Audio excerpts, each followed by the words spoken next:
Materi kali ini kita membahas tentang BPUPKI. Mari kita mengenal tentang Panitia 9. Sebelum kita mengenal apa itu Panitia 9, mari kita mengenal apa itu BPUPKI. Badan Penyidik Usaha-Usaha Persiapan Kemerdekaan Indonesia yang disingkat menjadi BPUPKI adalah lembaga yang berperan penting dalam sejarah perjuangan kemerdekaan Indonesia. BPUPKI dibentuk pada tanggal 29 April 1945 sebagai bukti atas janji kemerdekaan dari Perdana Menteri Jepang Koiso. Kemudian selanjutnya kita akan membahas tokoh-tokoh penting BPUPKI atau kita akan membahas lebih rinci tentang Panitia 9. Kita akan mengenal tentang Panitia 9. Panitia 9 adalah kelompok yang dibentuk pada tanggal 1 Juni 1945. Diambil dari suatu panitia kecil ketika sidang pertama BPUPKI. Panitia 9 dibentuk setelah Insinyur Soekarno memberikan rumusan Pancasila. Adapun anggotanya sebagai berikut. Yang pertama, Insinyur Soekarno sebagai ketua. Insinyur Soekarno adalah seorang tokoh perjuangan yang berperan penting dalam memerdekakan bangsa Indonesia dari penjajahan Belanda.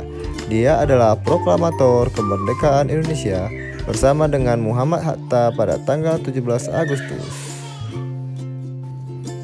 2. Dr. Muhammad Hatta sebagai wakil ketua. Ia bersama Soekarno memainkan peranan sentral dalam perjuangan kemerdekaan Indonesia dari penjajahan Belanda, sekaligus memproklamasikan pada tanggal 17 Agustus 1945.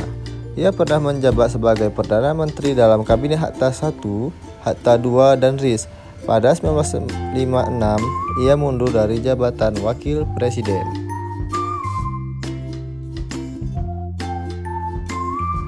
3. Mr. Alexander Agris Maramis sebagai anggota. Ia adalah pejuang kemerdekaan Indonesia dan pahlawan nasional. Dia pernah menjadi anggota BPUPKI 1 dan KNIP. Ia juga pernah menjadi Menteri Keuangan Indonesia dan merupakan orang yang menandatangani OEng Republik Indonesia pertama. Keponakan Maria Walanda Maramis ini menyelesaikan pendidikannya di bidang hukum pada tahun 1924 di Belanda.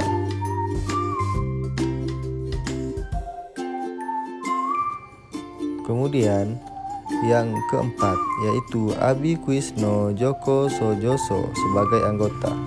Ia adalah salah satu bapak pendiri Republik Indonesia yang menandatangani konstitusi.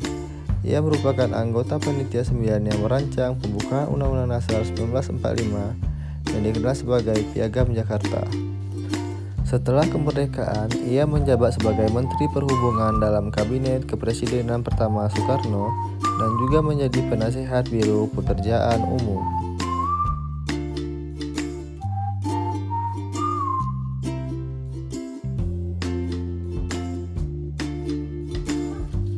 Kelima, Abdul Kahar Muzakir. Abdul Kahar Muzakir adalah selain sebagai perumus BPUPKI, dia juga merupakan rektor di Universitas Islam Indonesia yang pertama kali dengan nama STI selama 2 periode.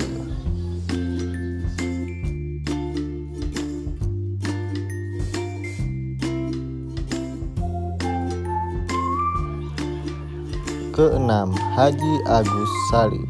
Haji Agus Salim adalah anggota aktif BPUPKI atau Panitia 9. Ia adalah seorang pejuang kemerdekaan Indonesia yang ditetapkan sebagai salah satu pahlawan nasional Indonesia pada tanggal 27 Desember 1961 melalui keputusan Presiden Indonesia nomor 657 tahun 1961. Kemudian yang ketujuh, Mr. Ahmad Subarjo sebagai anggota. Ahmad Subarjo adalah tokoh pejuang kemerdekaan Indonesia, diplomat, dan seorang pahlawan nasional Indonesia. Ia adalah Menteri Luar Negeri Indonesia yang pertama. Kemudian 8. Di posisi ke-8 yaitu Ki Haji Abdul Wahid Hasyim sebagai anggota. Haji Abdul Wahid adalah pahlawan nasional yang pernah menjabat sebagai Menteri Negara dan juga pernah sebagai Menteri Agama pada era Orde Lama. Ia adalah ayah dari Presiden keempat Abdurrahman Wahid dan anak dari Muhammad Hashim Asy'ari, pendiri Nahdlatul Ulama dan pahlawan nasional Indonesia.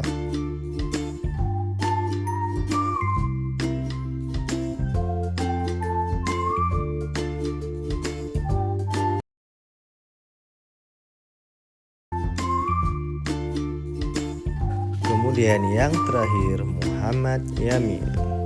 Muhammad Yamin adalah sastrawan, sejarawan, budayawan, politikus, dan ahli hukum yang telah dihormati sebagai pahlawan nasional Indonesia. Ia merupakan salah satu perintis puisi modern Indonesia dan pelopor Sumpah Pemuda sekaligus pencipta imaji keindonesiaan yang mempengaruhi sejarah persatuan Indonesia. Sekian materi kita hari ini. Terima kasih. Assalamualaikum warahmatullahi wabarakatuh.